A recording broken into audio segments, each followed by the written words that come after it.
राम नाम जपने के फायदे। रोजाना भगवान राम का नाम जपने से व्यक्ति के तमाम कष्ट दूर होते हैं और विचारों में सकारात्मकता आती है।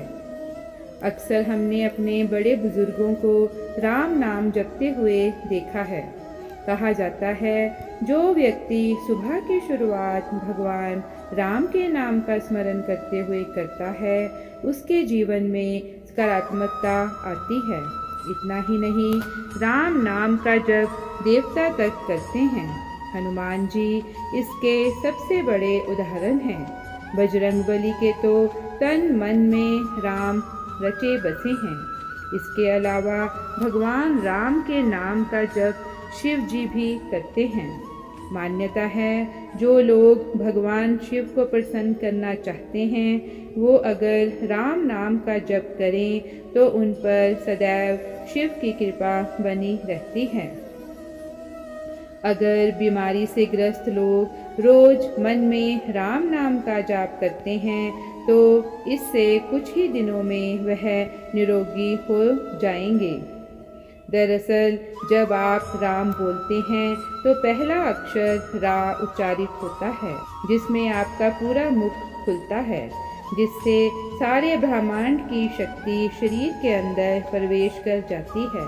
और जब हम म अक्षर उच्चारित करते हैं तो मुख बंद हो जाता है, जिससे सारे ब्रह्मांड की अच्छी शक्तियाँ आपके शरीर में समाहित हो जाती हैं।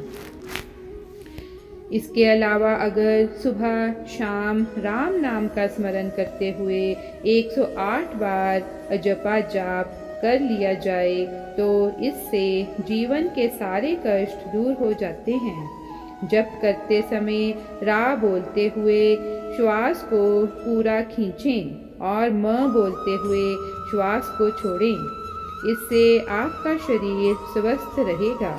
दरअसल यह एक तरह की योग मुद्रा है।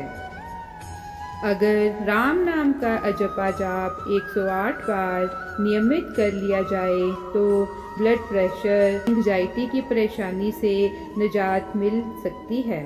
ऐसे में इससे 3 महीने में बीपी कंट्रोल में आ जाएगा और एंग्जाइटी भी ठीक हो सकती है। जो लोग मृत्यु शैया पर राम नाम का जाप करते हैं, उन्हें वैकुंठ प्राप्त होता है। इसके अलावा राम नाम का चलते फिरते भी स्मरण कर सकते हैं। इससे भी आपको लाभ प्राप्त होगा। इससे मन मस्तिष्क में सकारात्मक विचार का संचार होता है। इसके अलावा बरगद के पत्ते पर केसर से राम का नाम लिखकर पर्स में रखने से धन की वृद्धि होती है।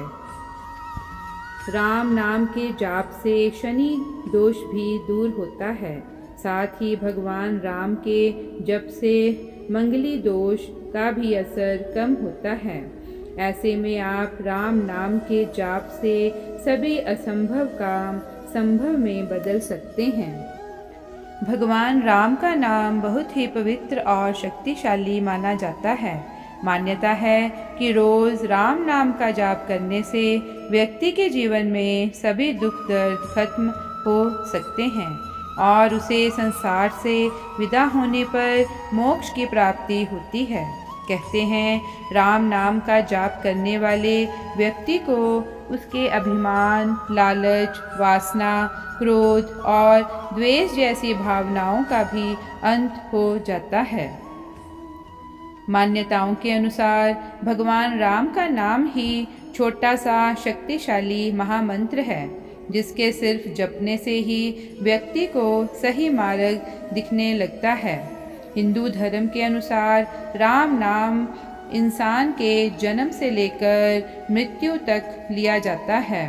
भगवान राम का जाप करने से व्यक्ति को सही कार्य करने की शिक्षा मिलती है। माना जाता है, अगर आप रोज़ाना राम मंत्र का जाप करते हैं तो आपकी सभी अधूरी मनोकामनाएं पूरी होती हैं। भगवान राम से जुड़े मंत्र का जाप करने से घर पर आने वाली कोई भी मुसीबत टल जाती है। इंसान के जीवन में आने वाली सभी रुकावटें धीरे धीरे खत्म हो जाती हैं और उसे हर कार्य में सफलता मिलनी शुरू हो जाती है। श्री राम का यह ध्यान मंत्र बहुत ही शक्तिशाली मंत्र माना जाता है। आप इसका किसी भी समय शांत मन से बैठकर जाप कर सकते हैं। ये मंत्र इंसान को आने वाले किसी भी संकट से बचाता है।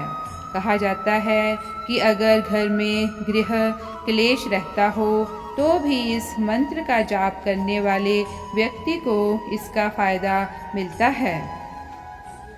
इस राम मंत्र में बहुत शक्ति मानी जाती है। कहा जाता है इसका जाप करने से इंसान के जीवन पर आने वाला कोई भी बड़ा संकट टल जाता है।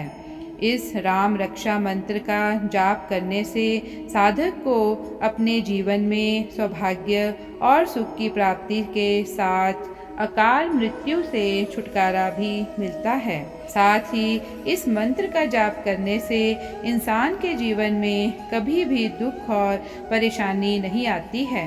इसलिए इस मंत्र को प्रभु श्री राम का महामंत्र माना जाता है। राम नाम जपने वाले एक भक्त की कहानी इस प्रकार है। अयोध्या के बहुत निकट ही पौराणिक नदी कुटिला है, जिसे आज टेढ़ी कहते हैं। उसके तट के निकट ही एक भक्त परिवार रहता था। उनके घर एक सरस्वती नाम की बालिका थी। वे लोग नित्य श्री कनक बिहारी जी का दर्शन करने अयोध्या आते थे। सरस्वती जी का कोई सगा भाई नहीं था, केवल एक मौसेरा भाई ही था।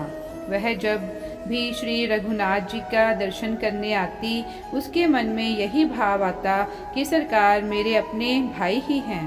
उसकी आयु उस समय मात्र 2 वर्ष की थी। रक्षाबंधन से कुछ समय पूर्व उसने सरकार से कहा कि मैं आपको राखी बांधने आऊँगी। उसने सुंदर राखी बनाई और रक्षाबंधन पूर्णिमा पर मंदिर लेकर गई। पुजारी जी से कहा कि हमने भैया के लिए राखी लाई हूँ। पुजारी जी ने छोटी सी सरस्वती को गोद में उठा लिया और उससे कहा कि मैं तुम्हें राखी सहित सरकार को स्पर्श कर देता हूँ और राखी मैं बांध दूंगा। पुजारी जी ने राखी बांध दी और उसको प्रसाद दिया।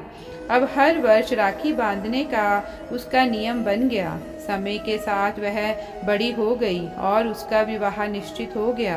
वह पत्रिका लेकर मंदिर में आई और कहा कि मेरा विवाह निश्चित हो गया है, मैं आपको न्योता देने आई हूँ। चारों भाइयों को विवाह में आना ही है। पुजारी जी को पत्रिका देकर कहा कि मैंने चारों भाइयों से कह दिया है, आप पत्रिका सरकार के पास रख दो और आप भी कह दो कि चारों भाइयों को विवाह में आना ही है। ऐसा कहकर वह अपने घर चली गई। विवाह का दिन आया। अवध में एक रस्म होती है कि विवाह के बाद भाई आकर उसको चादर ओढ़ाता है और कुछ भेंट वस्तुएं देता है। उसकी मौसी ने अपने लड़के को कुछ सामान और 22 रुपए दिए और मंडप में पहुंचने को कहकर वह चली गई। उसका मौसेरा भाई उपहार, वस्त्र और 22 रुपए लेकर रिक्शा पर बांधकर विवाह मंडप की ओर निकल पड़ा। रास्ते में ही रिक्शा उलट गया और वह गिर गया। थोड़ी सी चोट आई और लोगों ने उसको दवाखाने ले जाकर मरहम पट्टी कराई। हाँ, सरस्वती जी घूंघट से बार बार मंडप के दरवाजे पर देख रही है और सोच रही है कि सरकार अभी तक क्यों नहीं आए। उसको पूरा विश्वास है कि चारों भाई आएंगे।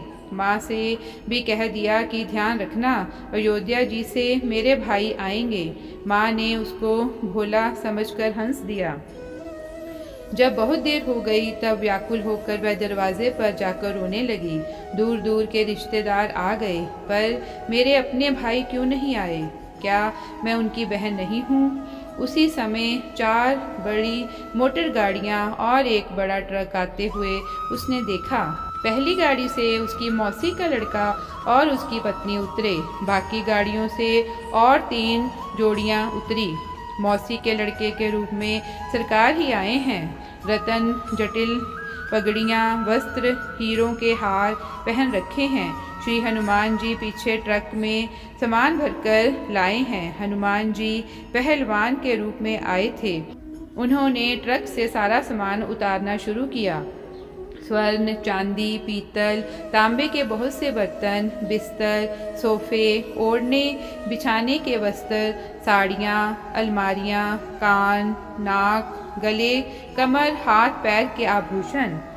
मौसी देखकर आश्चर्य में पड़ गई कि इतना कीमती सामान मेरा लड़का कहाँ से लेकर आया। चारों का तेज और सुंदरता देखकर सरस्वती समझ गई थी कि यह मेरे चारों भाई हैं। सरस्वती जी के आनंद का ठिकाना ना रहा।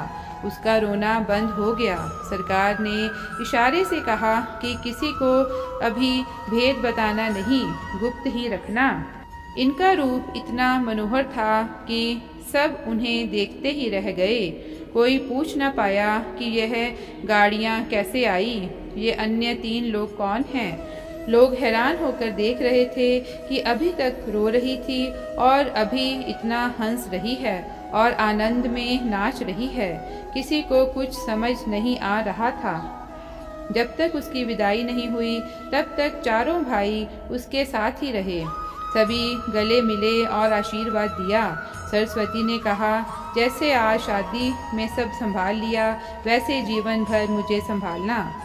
जब वह गाड़ी में बैठकर पति के साथ जाने लगी तब चारों भाई अंतर्ध्यान हो गए। उसी समय असली मौसेरा भाई किसी तरह लंगड़ाते हुए, पट्टी लगाए हुए वहां आया। उसने वस्त्र उड़ाया और 22 रुपये दिए। मौसी ने पूछा कि अभी अभी तो तू बड़े कीमती वस्त्र पहने गाड़ी और ट्रक लेकर आया था, ये पट्टी कैसे बंध गई और कपड़े कैसे फट गए। उसको तो कुछ समझ ही नहीं आ रहा था। अंत में सरस्वती से उसकी माता ने एकांत में पूछा कि बेटी सच सच बता कि क्या बात है, ये चारों कौन थे। तब उसने कहा कि माँ, मैंने आपसे कहा था कि ध्यान रखना, मेरे भाई अयोध्या से आएंगे। माँ समझ गई कि इसके तो 4 ही भाई हैं और वो रघुनाथ जी और अन्य 3 भैया ही हैं। माँ जान गई कि श्री अयोध्यानाथ सरकार ही अपनी बहन के प्रेम में बंध कर आए थे और अपनी बहन को इतने उपहार, आभूषण और वस्तुएं दे गए कि नगर के बड़े बड़े सेठ नवाबों के पास भी नहीं थे। सीख: इस कहानी से हमें यही शिक्षा मिलती है कि भक्ति और विश्वास में बड़ी शक्ति होती है। आप अपने आराध्य में विश्वास करके तो देखिए। जय श्री राम।